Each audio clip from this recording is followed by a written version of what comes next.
ಇಲ್ಲಿ ಆರೋಗ್ಯ, ಆನಂದ, ನೆಮ್ಮದಿ, ಶಾಂತಿ, ಮಾನವ ಸಂಬಂಧ, ಮಾನವರಲ್ಲಿ ಏಕತೆ ಮತ್ತು ಸುರಕ್ಷಿತ ಜೀವನವನ್ನು ಸೃಷ್ಟಿ ಮಾಡಿ ದೇಹದ ಸಾವಿನ ನಂತರ ಉತ್ತಮ ಪುನರ್ಜನ್ಮ ಅಥವಾ ಸ್ವರ್ಗ ಅಥವಾ ಮೋಕ್ಷವನ್ನು ಪಡೆಯುವ ದಾರಿಯನ್ನು ತೋರಿಸುವ ಮುಖ್ಯ ಹೆದ್ದಾರಿಯೇ ಆತ್ಮಜ್ಞಾನ.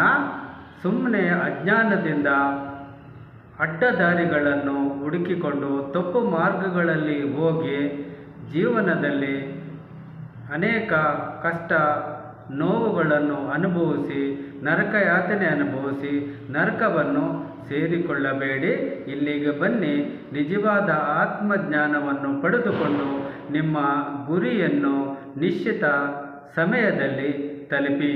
ನಾನು ಮಂಜುನಾಥ್ ಗುರೂಜಿ.